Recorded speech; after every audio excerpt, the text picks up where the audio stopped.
Depending on which country you're from, there's a good chance you've never even considered buying a Xiaomi phone, but we've got one right here, the Mi Note 10, and it's different. It's a phone with, for starters, an absolutely ludicrous spec sheet, but also a price tag that hits a little lower than you might have expected. The box itself is pretty standard fare from the company. You've got black cardboard and holographic text, and the first thing you'll see inside is the phone, below which you'll see an insert, which contains a SIM ejector tool and a case, which is pretty similar to the standard TPU cases you see on every phone, just with a darker tint.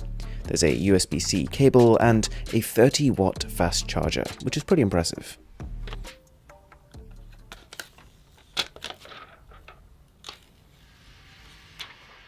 When you read the spec sheet of this phone, there are three things that stick out. It's got a mammoth battery, a good 20% larger than most mainstream phones, but even more impressive, a Penta camera setup on the back, and probably the craziest part is that one of those cameras has a 108 megapixel resolution. And so, with these record-breaking specifications, do you actually get a record-breaking camera? Short answer, yes, this is ludicrously good, but I'll get to it. I've spent about a week with the Mi Note 10, and before I even started testing the camera, a few things became very clear. It feels good. It's a heavy phone encased in Gorilla Glass 5 and curved in a way that's very reminiscent of the Huawei P30 Pro, released earlier this year. Both phones have almost identical button placement, even a similar chamfer at the top. And if this wasn't odd enough, the displays are identically sized 6.47-inch AMOLED panels, with even the exact same water drop notch. None of this is a complaint for the Xiaomi. I mean, the Huawei P30 Pro released at €1,000, so coming in at $550, it's more of a compliment. Plus, Xiaomi has a headphone jack. It's also a really good display. As far as 1080p panels go, it's probably my favorite display on a Xiaomi phone. One thing that does really stick out as odd to me is that if you look at this camera setup, it protrudes to pretty much halfway down the phone. So far that with my usual grip using either hand, I'd be touching one of the cameras and completely blocking another one. Also, the sheer protrusion of this camera module means significant table wobble. So it's already clear from the spec sheet that this thing is a massive jump, but even generally, whilst I've been using the phone, it feels like a turning point. Familiar if you've ever used a Xiaomi phone, but new at the same time. For example, like other handsets from the company, you've got two main options for unlocking, an in-display fingerprint scanner and face unlock with the front camera. And neither are the fastest I've tried, but they work well enough. There's MIUI as usual, the software skin, although in this case, we've got their brand new MIUI 11, and I think it's a big improvement. Visually, it's far cleaner. Xiaomi has removed a lot of the noise, extra UI elements that weren't needed, and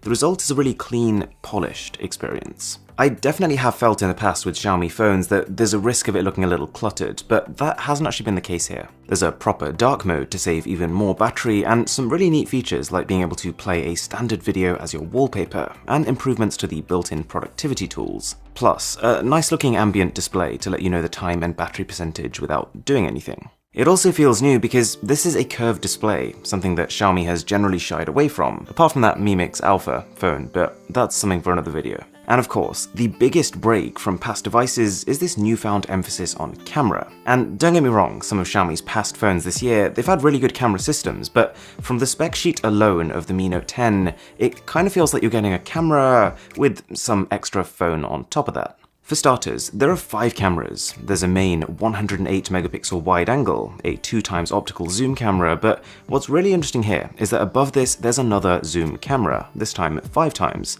You'll see why in a minute. There's also an ultra-wide, and finally a dedicated macro camera at the bottom for close-ups. The large main sensor, combined with a wide aperture, means straight-up, stunning-looking bokeh. Just taking standard photos in the daytime, they look almost consistently cinematic. If you compare to the Galaxy Note 10 Plus, I generally slightly prefer Samsung's warmer colors, and dynamic range on the Galaxy is also a little better, but Xiaomi creates so much natural depth of field, the images look a world apart. For example, this might look like a portrait mode shot. It's not. Standard main camera. And I haven't even got to the detail yet. It's phenomenal. There's no other way to put it. Side by side with, again, the Samsung Galaxy Note 10 Plus, Samsung is completely blown out of the water. Even from a distance, Xiaomi can capture the texture of objects. If you ever wanted to print images out in large sizes, or you wanted the comfort of being able to crop into a photo later whilst keeping it sharp, this new phone completely kills it. Although, you could say that things like dynamic range are actually more important for most people who will just be using these photos for social media posts where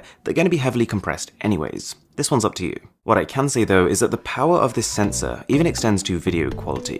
It is DSLR-like in a way that I've never seen on a smartphone before. I wouldn't say it's as consistent if you start switching lenses or move over to the front camera as the iPhone 11 Pro is, but it has moments of sheer excellence for which this might just be the #1 camera system on a phone right now.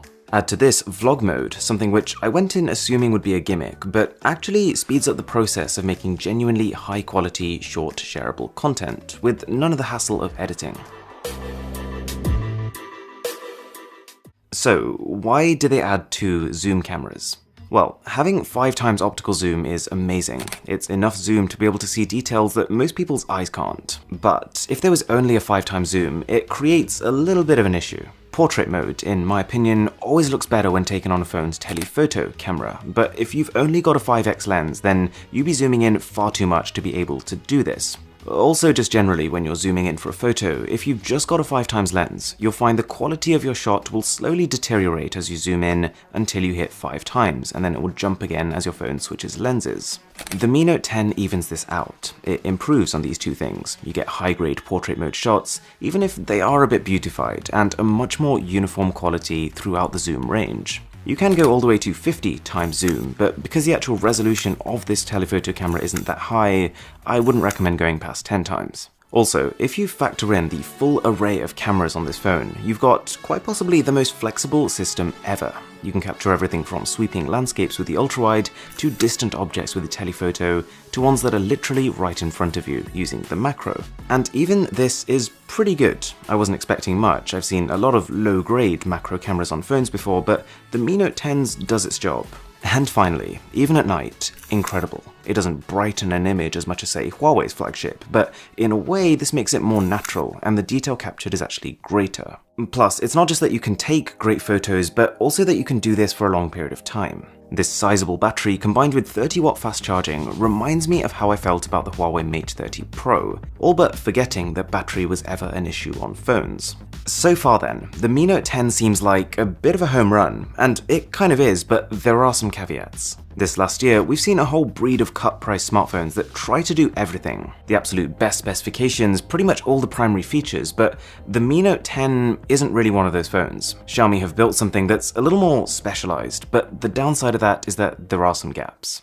For example, audio-wise, it's a single bottom-firing speaker, good quality considering, but still not close to the experience of a dual speaker. The vibration motor and the haptics are noticeably average, and even the performance is not the best you can get for the money. It's powered by 6 gigs of RAM and the Snapdragon 730G chip, and to put it simply, if you put that side by side with the current flagship 855 Plus chip, it's just over half as powerful. That's not amazing for €550, and it's the biggest weakness of the phone. It's not slow, but it does hang every now and again, and there's a significant processing time after taking photos. Not to mention the phone has to reload when you zoom into them, although this in part will be because of just how high the resolution is. You can play games, and in fact that's exactly what the chip is geared towards, but still it's an upper mid-range chip and it performs like an upper mid-range chip. You'll get smooth frame rates on most top games right now, but you'll just have to dial down a few settings. It also got pretty hot in my testing. The final emissions are pretty standard for a phone at this price. You've got no official IP rating, you've got no wireless charging,